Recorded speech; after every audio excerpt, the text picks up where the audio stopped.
Hello and welcome to Lifelong Scribe, and today I wanted to show you a project I've been working on as well as a few bonus Halloween related stuff at the end. So this is a little statue that I bought. I wanted to modify him. The paint job on it was a bit rough and I wanted to turn him into an admiral. First thing I wanted to do was repaint him a nice deep blue. I tried both an acrylic and one of the GW paints. I decided that I preferred the GW one because the coverage was a bit better, it was less easy to scratch, and the colour was right, so I wouldn't have to keep mixing it. To get rid of the skulls on the front of his chest, I wanted to sand it, but very quickly realised that the Dremel was the way to go because it was a lot faster. Otherwise I would have been there forever, as it still took me a while, even with the Dremel. So by this point I'd got one side nice and smooth, or as smooth as it was going to get. And you can already see there's quite a bit of mess. The fibres that are at the base around are from the brush, as I was brushing off all the excess dust that was everywhere. Probably should have been wearing a mask, but only had one of the old COVID masks, so I was wearing that. Probably do not advise.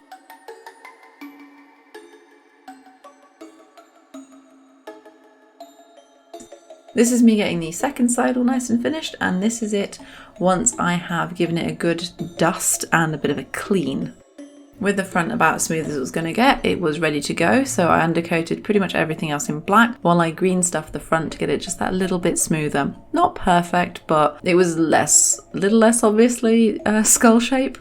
So here it is with the back having had a couple of coats, I think it was at this point, of blue, and the front with its green stuff still drying because that takes about 24 hours. Here you can see some of the details on the left and right that I wasn't happy with. The gold wasn't super well painted, they were a bit sort of flaky, details weren't picked out that well, so I was going over, picking all those details out, making the edges as smooth as possible. So here we have a bit of a before. This is what our gentleman looked like beforehand.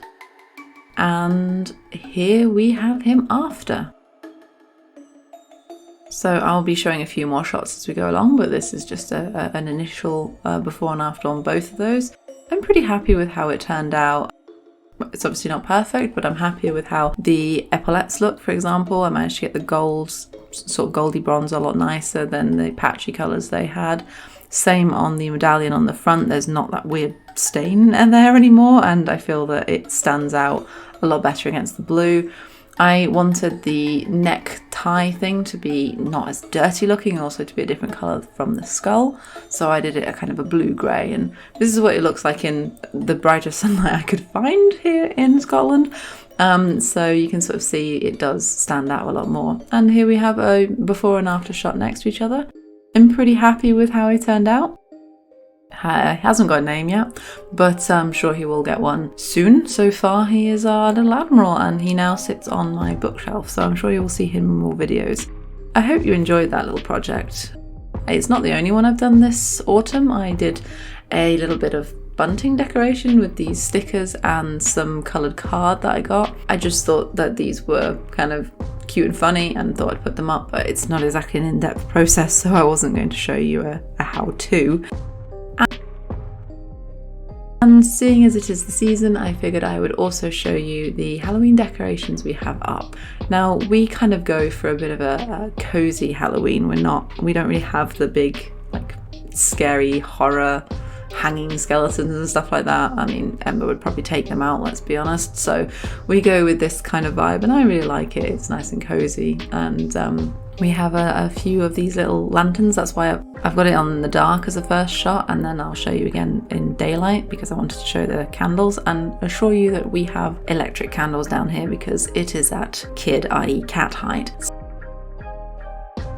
So here it is during daylight. We have kind of Build-A-Bear. We have a couple of other soft toys that I can't even remember what we got. We've got some, I think a couple of the candle holders are from B&M's. We've got these containers from Tesco, which we just ended up collecting conkers in. That's been Ben's project this year, and I think that looks nice. And The rest of this is just stuff that we've been making or collecting over the years, and we have that kind of all around us now, which is quite nice because not only is it decorations, but it's decorations we've kind of made. Even if it's from kits, it's a lot of fun to do. I quite like doing crafty things this time of year. This is our bunting, and we cannot forget the squishmallows or squishmallows. I can never say it properly, but these big soft toys, which I adore. This is our little collection, which sit behind us on the sofa most of the time. And yeah, the rest is just a few more bits and pieces that we have dotted around the house, as well as a couple of items that we bought this year. You'll see at the end I've got a new mug and stuff like that. But yeah, I hope that you are enjoying this spooky season. Have you decorated? How long ago did you decorate? We decorated quite a while ago, if I'm being honest. And are you planning on doing anything? We've had a bit of a film collection going this year. Do let me know what you've been watching, what you've been doing, and if there are any spooky topics you would like me to cover for maybe next year. I've got a few ideas, but let me know. And I will see you in the next video. Bye!